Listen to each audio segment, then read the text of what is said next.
highlights.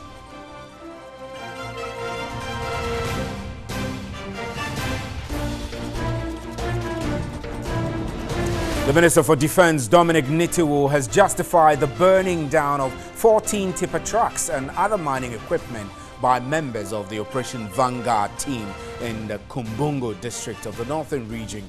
Responding to a statement from the Member of Parliament for the area, Ras Mubarak, on the incident, Dominic Nitiwul said the soldiers had to resort to such an action to deal with the recalcitrant illegal miners. His answer instigated heated arguments between the two deputy speakers of the House. And the bulk oil storage and transportation company BOST has described allegations that the company has caused financial loss to the state in the sale of some 1.8 million barrels of crude oil as untrue and a total display of ignorance on the issues of oil trade. The head of fuel trade at BOST, Albert Mante, is calling for the arrest of the Executive Secretary of the Chamber of Petroleum Consumers, Duncan Amoah, for making the false allegations and issuing death threats. And the Institute of Fiscal Studies is calling on government to reprioritize its expenditure and pursue stronger domestic revenue mobilization in order to avoid jeopardizing the sustainability of the country's debt. Ghana's debt has risen by a huge margin as government spends over 37% of its tax revenue to service public debt interests.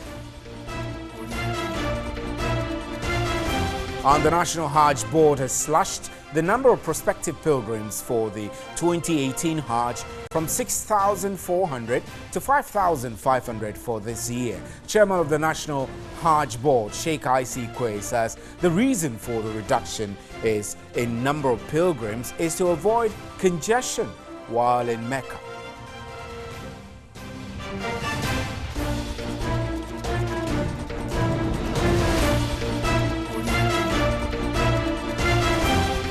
And also on the continent, National Electoral Commission (NEC) of Sierra Leone has just announced the remaining 25% of votes in the presidential elections there. None of the two leading parties had enough votes for an outright win. The ruling All People's Congress (APC) secured 1,082,748 votes, which constitutes 42.7% of the votes.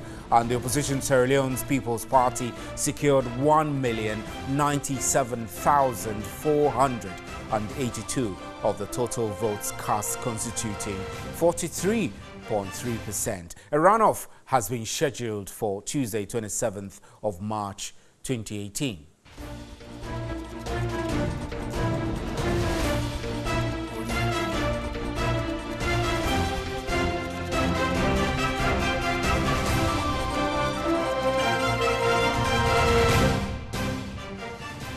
So those were our major news highlights. Remember, we're streaming live on Facebook. You can watch us on your DSTV channel 279.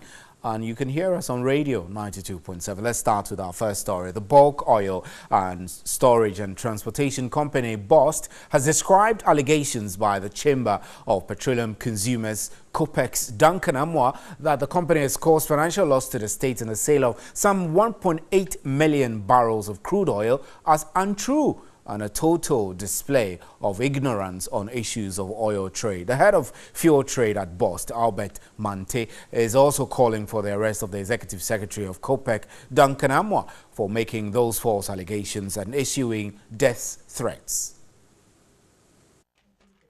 Executive Secretary of the Chamber of Petroleum Consumers, COPEC, Duncan Amoah, had alleged the crude oil was sold to the private company BB Energy at a discount of $2 a barrel when prices on the international market were on the rise.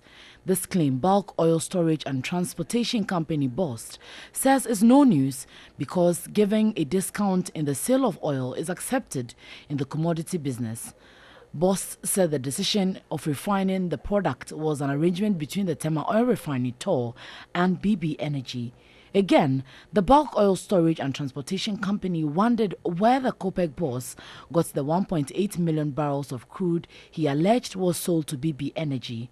head of field trade at Bost, Albert Mante, said the actual sale price was 942,000 barrels. The question is, if the quantity that came in was 940, how do you sell 1.8? So it doesn't just, it's not logic to say, okay, prices have increased. Yeah, prices might increase, but if nobody has come to buy, who are you going to sell it to? So it's just practically impossible about his accusation. There's no financial loss. Can Amoah make an assertion that we sold the product discounted by $2 per barrel? I want to put it on record that it is not out of place in the commodity market to give discount. Albert Mante says Duncan Amoah should come out and support his claims of death threats. Duncan Amoah should be behind bars by now. Because... On record? On record. Because it's a death threat. If somebody threatens you that he'll kill you or he'll harm you, the law is clear on it. You go to police station and that person will go and sign a bond.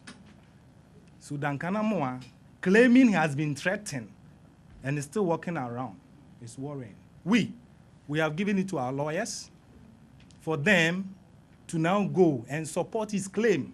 And whoever threatens him, he now have to go through the law to answer those questions.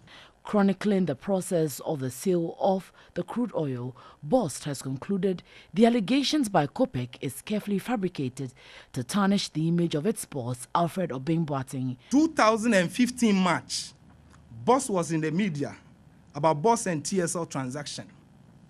2016 March, Bost was in the media about Bost and staff restructuring and TSL transaction.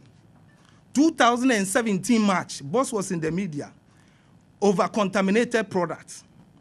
We are in March. Bost is again in the media. We understand the history behind this because every time and then, Bost revives its operation. And when the signal fall out there, because some traders will not be happy, and they have always not been happy for Bost to improve on, then they will come threatening, using other means, shape and form. The company says it remains resolute in their activities to remain accountable to Ghanaians. And the managing director of Bost, Alfred Obeng, has signed his own bill, while the police and TEMA have also begun investigations into these death threats allegations. Speaking to TV3 after a closed-door meeting, the executive director of COPEC, Duncan Amoah, said he has tendered in all evidence to assist the police in its work.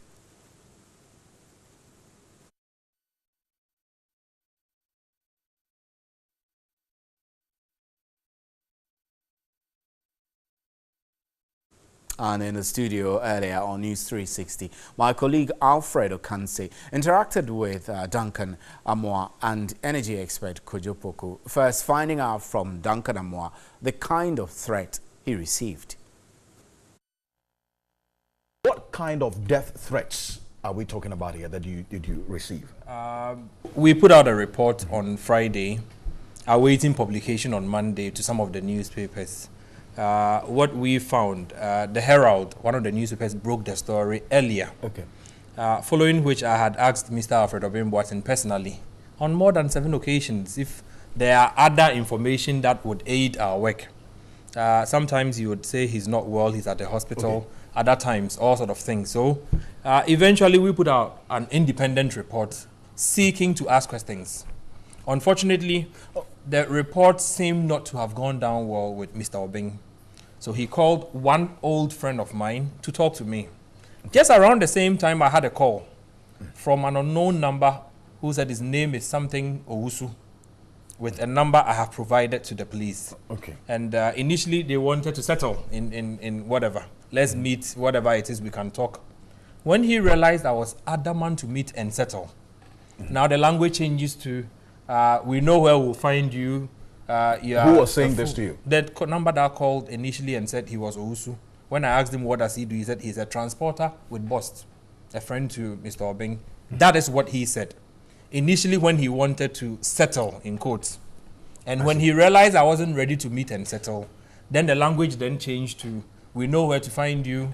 We'll kill you, we'll kill your You see, family and everybody. the language that the Bost press conference put out earlier today was that, look, you should be behind bars by now, because if you're not able to adduce any evidence to prove if I can pick my phone. What kind of... If I can pick my phone immediately, I'll show you text messages. In fact, this was even yesterday, and it was right in front of some of the media guys. I had an interview with some sister TV networks. Okay.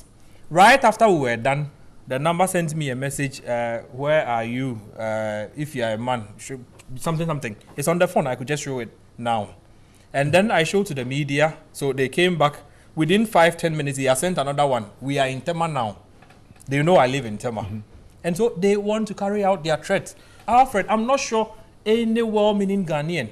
I have not sold crude. I have not cost anything to the taxpayer. I am only asking questions of what had happened, the transaction. And if in the end I can't sleep in my own house for 3 days. But why was Alfred Obeng invited by the police about this? I had gone to the police, and when you go, they will ask you for a suspect. So you named Alfred I would Obeng. name Alfred Obeng any day, because the call based on what the caller had told me, that he's a transporter with Bost, his name is Owusu, let's meet and settle. I'm putting this on record. So let's meet, and when he realized I wasn't ready to settle, then the language changes to now we'll exactly does it give you enough reason, beyond reasonable doubt, to want to pin down Alfred Obeng in this regard? Alfred, I have no interest in pinning Obeng, and I'll repeat here. I have asked the police to do their investigation. I have also gone behind to do my own investigation. I have much further details on the numbers that did call me. If in the end the police are able to apprehend these suspects, and the suspects are not able to prove their link to Obeng, I will be the first to apologize to him. Now, they say that even though they sold it for $2 discount, it is something that happens in the industry. Is it the case, considering the fact that Bost owes or has debts on his books, and we need money? Yes. You see, the question is it the case? Yes, it is. In the oil industry, people negotiate prices. The crude oil price on the world market is Brent crude. The crude oil that was in Thor's tank was not Brent. It's a crude of lesser spec. Is the name Kwaibo. It's a lesser spec crude. So if somebody is to buy it, the person might negotiate with you and ask for a discount. But you see, let's take this conversation away from the passion that has occurred. Right. Let's interrogate the issues, because you see, the minute problem comes into Ghana and it becomes a political football, or passions comes in, it loses the focus. True. Bost management was advised that anytime you have a transaction, open it up to other companies to participate. They had the same problem with Movimpina, where a lot of issues came up. Bottom line, look, let's admit, Bost is a management company. It's a limited liability company. They have their management, they have their, I don't know if they have a board yet. They have a board. So they can make decisions and justify why they made those decisions. If everybody knows the genesis of how the crude came in, the crude sitting in Thor for so many years, over a year, and needing to get rid of it because they need to defray a cost. All those things they put in a press conference is justified. But the question is, when you made that decision to sell, why did you go to BB Energy? You're still watching News at 10 and listening to us also on 3FM 92.7. We'll be right back.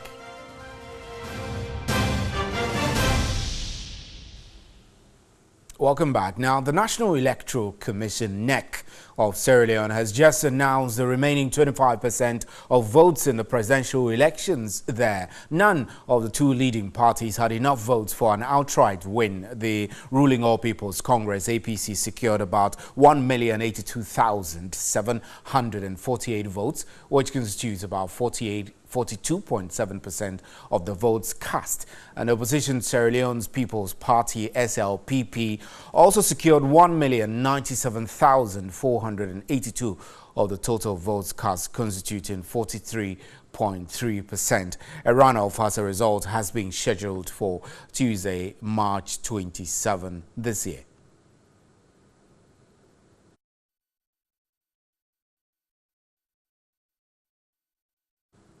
And away from Sierra Leone, the national project manager at the International Labour Organization, Kwamina Amoesi Ando, has spoken out against the low salary levels of Ghanaian workers. Speaking to TV3's Seloma Menya, Kwamina Amoesi Ando stressed that if this is not addressed, it will impact negatively on the country's human resource development.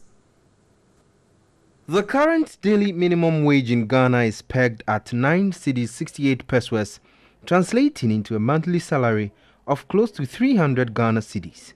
After the implementation of the single spine salary structure, which was supposed to address inequalities in the public sector, there is still a huge gap in the salary levels of workers. With the rising cost of living, many workers in both the public and private sectors struggle to make ends meet. Internationally, salary levels in Ghana are rated at level 2, same as Sierra Leone, while Nigeria is pegged on level 6 with Cote d'Ivoire at level 8. The national project manager of the International Labour Organization, Kwamina Amoesi Ando, describes this as woefully inadequate. It means that even if you are an international staff working for an international organization in Ghana, you are paid worse than your counterpart in Nigeria or Cote d'Ivoire, because they do the survey in the country and they compare with the salary levels in the country before they set up. It looks like the country is running two economies, as one's location also affects the cost of living. Kwamina Amoesi Ando suggests workers increase productivity in order to address the low salary levels. Workers in Ghana really suffer. But it's not the making of anybody, the making of all of us, that we decided to share ourselves to the electoral jobs, so everybody does something small and pays something small. But it shouldn't be like that. But if it is like that, then the only way is to really wake up and work and produce more money, more wealth, so that we can share. He also lauded Ghana's performance at the International Labour Organization and efforts to address labor disputes. Occasionally, there are labor infractions, which is normal for every union, every marriage. And one great thing that I recognize Ghana about it is that Ghana always find a way to settle amicably. And I can give an example of the gold-fields situation. People were saying gunshots, soldiers, and other things were there. And some of us were worried, oh, this is not Ghana. Then the union came out, oh, we are settling it amicably, we are withdrawing the strike, and we will go back to the table. And government's indebtedness to waste collecting companies and managers of landfill operating sites is running into 800 million Ghana cedis. This is leading to operational difficulties, especially at the Oti landfill site in Kumasi. The Minister of Sanitation and Water Resources, Joseph Kofi Adda, has explained that government is doing its best to settle at least half of the indebtedness by close of the year. Here's a report by Ibrahim Abubakar. Sanitation and Water Resources Minister Kofi Adda, together with the Municipal Chief Executive of Kumasi, Osei Esibe Entry, toured the Oti landfill site to monitor how solid and liquid waste is managed. Kofi Adda spoke on government's plans to settle debt. We have submitted the debts to the Minister of Finance, and we're waiting for the Minister of Finance to release the money to us so that we can pay off part of it. But it's a huge debt. The debt in the sanitation subsector, it's not just about the landfill sites alone. We also owe them for even the sweeping and the collection and the transporting of the waste. All of that adds up to about 800 million cedis. And so we have to negotiate and structure the repayments so that we can accommodate within the government's financial program. The sanitation minister advised the public not to build close to landfill sites. Kofi Adda also announced the deployment of ICT for improved waste disposal, including the embedding of chips on waste containers to track their movement. Meanwhile, the Kumasi Metropolitan Assembly has launched an exercise to brand waste collection tricycles, locally referred to as Aboboya. The move is to register all waste collection tricycles and make their identification and regulation easier. Kumasi Municipal Chief Executive Osei Esibe Entry said the Assembly has instituted measures to improve sanitation in the municipality. The Assembly intends to bring back the serene character of the Garden City, Kumasi. And still in the Ashanti region, the regional police command has arrested over 50 suspected armed robbers allegedly terrorizing residents and business operators in the region. The command says its efforts at combating crime should be balanced with timely public information for the police to go after suspects in their hideout. Another report by Ibrahim Abubakar. The police arrested 46 suspected criminals from different locations in a swoop. The suspects have been attacking and robbing residents in Kumasi at gunpoint. They robbed their victims of valuables including money, mobile phones and cars. One of the suspects, Eric Vivo, was arrested in connection with a robbery at Isase, Bonkenya, which led to the death of a motorcyclist last month. 5 other suspects alleged to be part of a gang of 6 which robbed a fuel station at Mampon earlier this month were also arrested in a separate operation. 23-year-old Sise Ibrahim is also in the grips of the police for impersonation. He was arrested dressed in full military uniform affixed with a name tag, Zachary. Briefing the media, the Ashanti Regional Police Commander, COP Ken Yeboah, assured the public the police will leave no stone unturned in combating crime in the region. The command would like to use this medium to assure the public of its continuous resolve to fight all manner of crimes to the barest minimum. Contemporary policing, as we all know, is a shared responsibility between the police and the public. Therefore, the appeal to the general public to collaborate with the police in the fight of crime, fight against these menace, which is a matter of concern for all and sundry. COP Ken Yeboah pleaded with the public to assist the police with accurate and timely information. The suspects will be paraded on Wednesday at a public identification exercise. And the Institute of Fiscal Studies is calling on government to reprioritize its expenditure and pursue stronger domestic revenue mobilization in order to avoid jeopardizing the sustainability of the country's debt. Ghana's debt has risen by a huge margin as government spends over 37% of its tax revenue to service public debt interests. Ghana's debt stock has increased significantly over the last couple of years, with serious implications for effective fiscal management. Total public debt as of November 2017 stood at 146.2 billion cedis, or 71.7% of GDP. Government plans to borrow 10.9 billion cedis to finance the projected 2018 deficit of 4.5% of GDP. Ostensibly, Ghana has fallen into a debt trap as interest rates on loans continue to surpass GDP growth rates. As every 1 cedi of revenue collected, 41 pesos is used to pay for interest on loans. At a roundtable discussion on the growing public debt and its implication for the economy, organized by the Institute for Fiscal Studies, experts and economists expressed dispassionate views on the need to find solutions to the problem. The Institute of Fiscal Studies is of the view that Ghana's rising interest cost cannot be stemmed through debt reprofiling, as the government's debt management strategy has suggested. Debt management has been addressed more in terms of how to maximize borrowing than how to minimize the cost of borrowing. The policy requires the government to limit its borrowing plans to loans with a minimum grant element of 35%. With possible exceptions in line with the debt limits set. There are so many people who do not pay taxes, who evade taxes. So we have to look at the revenues. If we generated enough revenue, then all of these expenditures, we can take care of them. And then we are not running deficits, and we are not borrowing. Okay. Our revenue base is so small. Each day that you see the exchange rate move, remember that the debt stock is worsening. And that's the fact. And so that's why I said, first things first.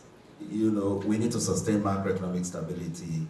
How do we avoid excessive depreciation and all that?